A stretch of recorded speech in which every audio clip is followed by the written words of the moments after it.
この動画は真っ黒になったエンジンをきれいに再生しようとする男の挑戦記録第5話である。新車からずっと上ハイオークのシェル V パワーを入れてきたこの車、7年7万キロ走ったにもかかわらず比較的きれいに維持されていた。間もなくして V パワーが販売終了したので、やむなくアポロステーションのハイオークを入れていたわけだが、5000キロぐらい走ったところで気になってシリンダー内を覗いてみたところ、なんと真っ黒になっていたのであった。燃料添加剤を何回入れてもピカピカにはならないし、車側が原因でもなかったので、おのずとずっと使用していたアポロハイオークに疑惑の目が向くようになった。そこで試しにアポロからエネオスに変えてみて 5000km 走ったところ、なんとピカピカの状態が維持されていたのであった。アポロとは真逆の結果になったし、エンジンフィーリングも違ったので確実に差はあるとは思ったものの、やはり想定通りハイオークなんかどこで入れても一緒という人が一定数まだ存在したので、このままエネオスを使い続けるとどうなるのか経過観察する方針とした。果たしてエネオスの選択は正しかったのであろうか。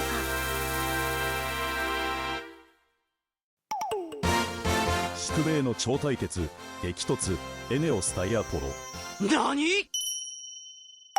茶番はさておき、今回の動画はまずはこのままエネオスのハイオークを入れ続けて 2500km 走った後の状態を確認していきます。そしてアポロのハイオークに戻してみます。アポロで 2500km ほど走った後の状態を確認します。そしてさらに再度エネオスに戻してみます。何？もしハイオークなんてどこで入れても同じならば特に変化は見られないはずでしょう。逆に当チャンネルの見解であるハイオークには差があるが正しいのであれば、エネオスはきれいになってアポロは汚くなるという法則になるはず。これだけやればさすがに決着はつくでしょう。文句ある人います？いねえよな。それから前回動画は現時点で38万回も再生され、コメントも770件以上も頂戴し、ありがたいことに大反響をいただきました。いつも応援していただきありがとうございます。あまりのコメント数で全件返信できませんでしたので、いただいたコメントの中からいくつか抜粋し返答レビューしていこうと思います。前回動画ではエネオスで 5000km 走った後の状態を確認しました。その後さらに追加で 2500km 走った状態はどうなのか確認します。つまりエネオスに変えてから 7500km 走行した後の状態ということです。見せてもらおうか、エネオスの実力とやらを。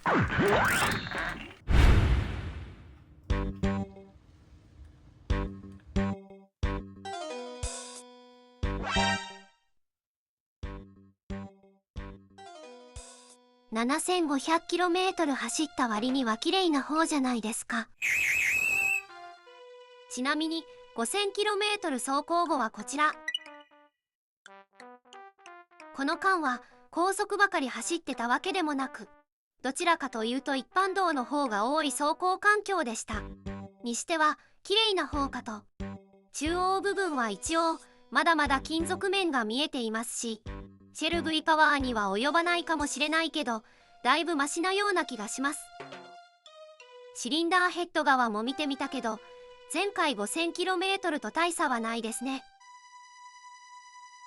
ということで検証1のエネオスで 2500km 走った後の状態は、少し汚れたけどまだ綺麗という結果になりました。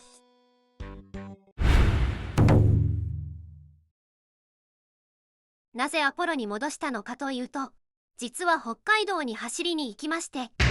北海道といえば製油所はアポロしかない地域なのでうってつけかと。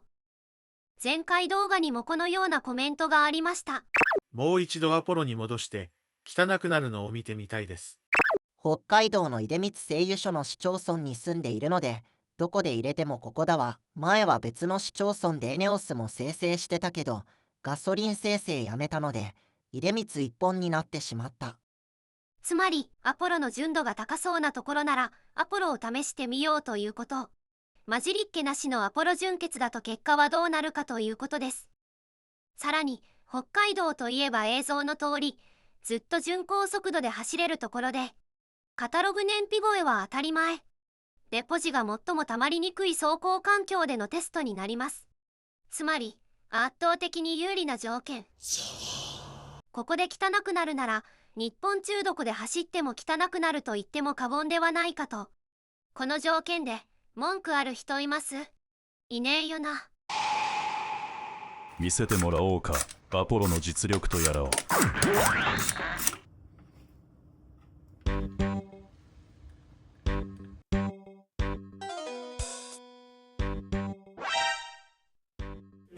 何？何これ？は？黒やないか。この上ない環境で走ったんですが、逆に綺麗になってもおかしくはない条件ですからね。アポロにした途端、これですか？こんな急に真っ黒になることあります？それでは両者を比較してみましょう。明らかに右下がおかしいですよね。静止画じゃなくてちゃんと動画ですからね。群を抜いて汚いというか、最も良い条件でやったにもかかわらずでこれですからね。残念ですが、さすがにこれでは弁解の余地はなさそう。これはひどい。ちなみに前回エピソード4で逆にアポロからエネオスに乗り換えて 5000km 走行した時の比較がこれ。やっぱ右下がおかしいような。すべて問題なし。違和感。いいや、これでいい。ダメです。右下は違和感どころの次元ではないですからね。さて、今回の比較に戻って要約してみると、結局エネオスとアポロの順番を変えて検証しても同じ傾向だったということ。つまりエネオスは比較的綺麗、アポロは汚くなるという証明になるかと。もしハイオークなんかどこで入れても同じというのなら、どのブランドでも同じように汚れる結果にならないとおかしいですからね。ハイオークのブランドを変えただけでこんなはっきりとした傾向が出るということは、ハイオークに差があるということ以外はないでしょう。ということで検証2のアポロに戻して 2500km 走行してみたら、やはりアポロは汚れる、間違いなくハイオークに差があるということが分かった。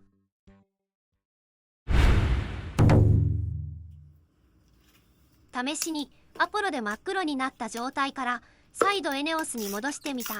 もし綺麗になったらエネオスの正常剤が優秀ということ。綺麗にならなかったとしても元々の目的が汚れにくくするだけなので問題はないですね。ちゃんと綺麗にしたいならベッドで燃料添加剤を入れろという話です。それでは中を見てみましょう。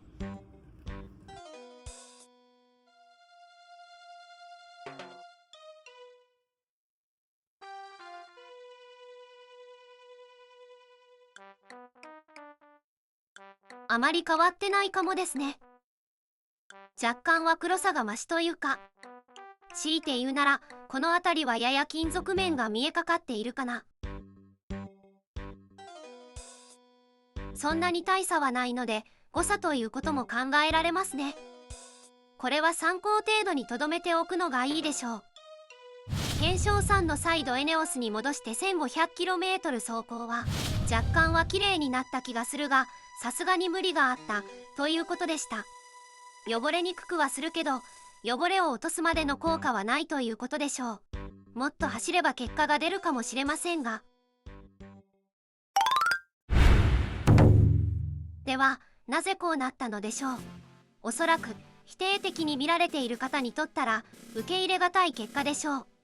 ハイオークはどこも一緒と思っていたのになぜこのような結果になったのかと、この謎を解いていきましょう。いただいたコメントの中にもハイオークは混ざっているという意見がありました。ガソリンスタンドはいろいろな製油所のガソリンが混ざっています。他社の製油所に他社ブランドのタンクローリーが出入りするのを見かけております。同じ地域で売っているものならほぼ同じところから積んだ同じものなんです。お疲れさんです。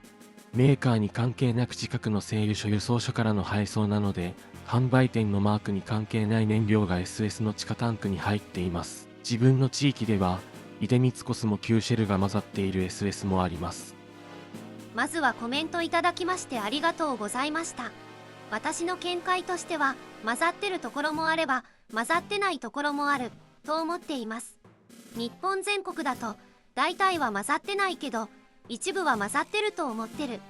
なぜかというと調査資料を見つけています。経済産業省から公表されている燃料安定供給対策に関する調査事業、国内石油製品取引慣行等に関する調査というレポートがあります。これは全国のガソリンスタンドにおけるガソリンの仕入れ状況を調査したものです。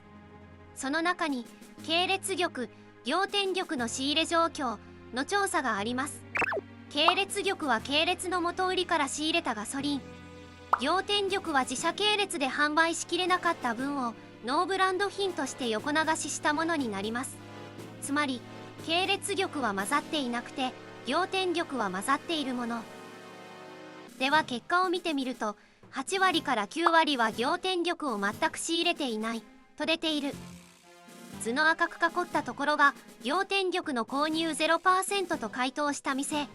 つまりほとんどのスタンドは系列玉のみを仕入れていて混ざってはいないだろうということ。逆に1割から2割は行天玉も混ざっているわけですが、これは商社系のスタンドだったり系列でも内陸地など物流コストがかかるところなどが該当すると思われます。だから Y は大体は混ざってないけど一部は混ざってるとの見解です。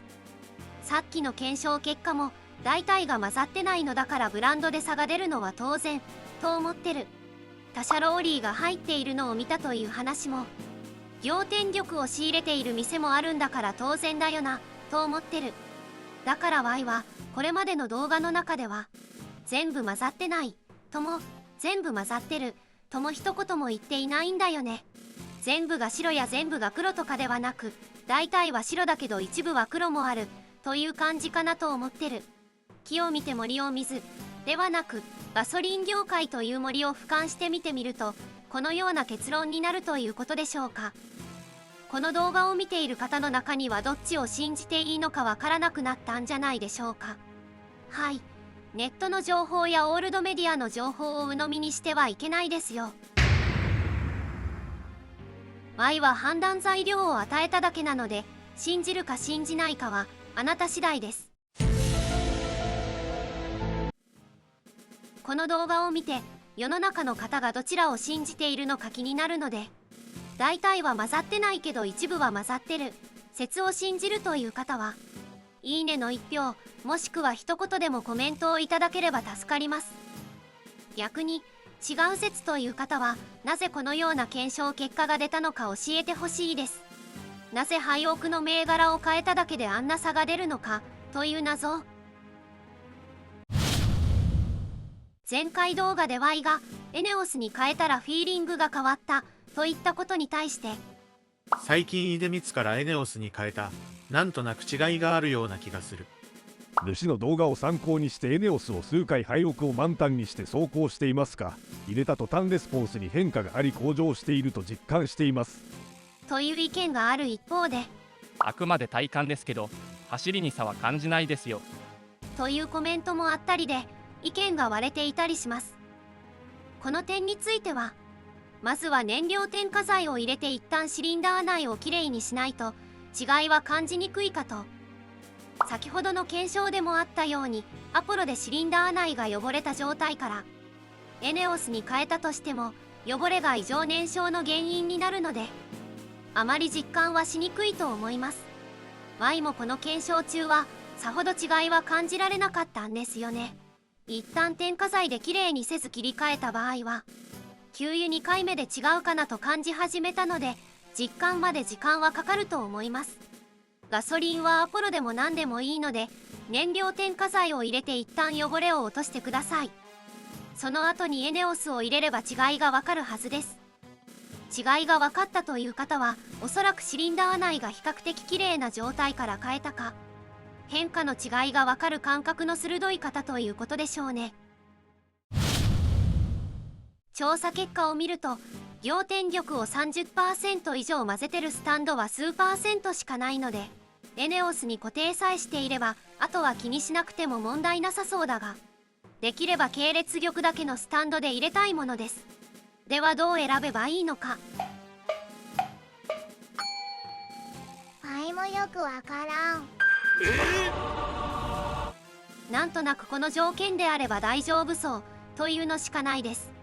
だから良い判別方法があればコメントで教えてください。ちなみに Y の選定基準は次の1から3は外すようにしている。回転の悪い店は外しています。つまりは販売量が少ないスタンドは避けている。調査結果を見てみると、販売数量が少ないところは仰天力が多い傾向が出てるんですよね。なのでよく回転している店を選ぶようにはしている。2、複数スタンド経営でも複数ブランドを扱ってるのは外している。複数の元売りとパイプがあるので、スタンド側の立場が強そうかなと。立場が強いと一定の仰天力は許容されてそうな気がするから。3、製油所から遠いところは外す。輸送コストが高い分、安い仰天力がないと競争を維持できなさそうなので。となると、エネオス直営、エネオスのみ複数運営している企業あたりが安心かなと勝手に想像してたり。これは Y の想像なので、各自で判断はしてほしい。他に良い判別法があればぜひコメントください。ちなみに Y の本音は、エネオスに固定さえしていればそこまで神経質にならなくてもいいかな。東京はエネオスもアポロも製油所から近いので、わざわざ他社から仕入れる必要もなさそうだしね。というか、公式ホームページに特約店、販売店の区分があればこんな悩みは発生しないんだけどね。以前は仰天力が市場にあふれていたのになぜ激減したのかという謎。その答えは元売りの統合が進んで河川化した影響なんです。かつては17社ほどあったのが今は5社のみ。2019年にシェルと出光の合併が完了してほぼ一巡した感じ。だって国内ガソリンの販売シェアは5割がエネオス、3割が出光、2割がその他という状況ですわよ。ほぼエネオスと出光の2強となったので、河川化して競争が起きづらくなったんです。元売りの数が多かった頃は安くてもいいから仰天力を流して販売を伸ばそうとしていた。しかし今はほとんどが自社系列スタンドなので、わざわざ仰天力を流して市場価格を崩すようなことはしなくなったということなんです。以前と比べて商社系や独立系の勢いが落ちたのはこのためですわよ。系列玉が増えたのは一見良さそうな気もするが、実は競争が起きないので値下げは起こりにくいし、商品の進歩も遅くなるというもの。そうならないためにも我々ユーザーがモニタリングしていくことが重要ですわね。もしかしたら出光はこのぬるま湯環境に甘えて品質が退化してしまったかもしれないですね。ここまで Y はエネオスを推してきたけど、別に何の関係もないし、以前はずっとシェルを使っていたわけで、シンプルにベストと思う商品に乗り換えているだけなんです。エネオスより良い商品があればもちろん乗り換えますよ。ということで、シェアに意に甘んじているアポロがエネオスの牙城を崩すにはもうこれしかありません。昭和シェルの廃屋入れられなくなったのはとても残念だった。シェル V パワーを再販してくれ。シェル V パワーを返してほしいわ。そう、V パワーの復活。高億単価、高い正常能力の V パワーが復活すれば、間違いなくハイオークユーザーは群がりますよ。しかも専用ローリーで輸送していると言っておけばもうメロメロでしょう。そうなったら当然 Y も間違いなく乗り換えますよ。前回エピソード4でも言ったけど、もう一回言っとくわ。もし Y のように廃屋は各社で違うと言ってる方が正しかったなら、それは自動車評論家がお笑い芸人になる瞬間じゃないかな。だって市場レビューで「フィーリングが最高」とか「小気味いい」とか言うたびにハイオークの違いもわからんのにどの口が言うとんねんというツッコミが入るからである。そういう世界線もちょっと見てみたいけどね。残念ながら現実がこの世界線だったようです。多分自動車評論家とアポロ関係者は否定的な意見で反論されたいのだと思います。コメント欄がありますのでどうぞご視聴ください。動画も面白いけど、コメント欄がとても面白くて興味深い。視聴者の方同士で意見交換されてる内容は面白いし、すごく勉強になりますよね。これでガソリン業界の闇を解明できたらすごいことですよね。そう、Y は判断材料を与えただけで、信じるか信じないかはあなた次第です。動画の感想だけでもコメントをお待ちしております。アポロからエネオスに変えたけど、それだけじゃ綺麗になってない Y のエンジンどうしましょうか。このままエネオスを入れ続けたら実は綺麗になるのか気になったり、もし綺麗になったら正常剤がかなり優秀だということで V パワーのように燃料添加剤が不要になるとか、このままエネオスのみ継続使用して試してみるのも面白いかも。あとは前回でも言っていたエンジンリフレッシュ的なもので完全に綺麗にするとかも。検証計は距離を走らないといけないので時間がかかって更新が遅くなりますが、チャンネル登録をしてお待ちいただければありがたいです。それから当 YouTube チャンネルの投稿機能を活用してガソリンに関するアンケートなどを実施するのも面白いかなと思ったり、チャンネル登録できたら投稿のページをご覧ください。次の動画についてはこの動画の反響を見ながら考えたいと思います。ということでエピソード6もお楽しみに。ほな。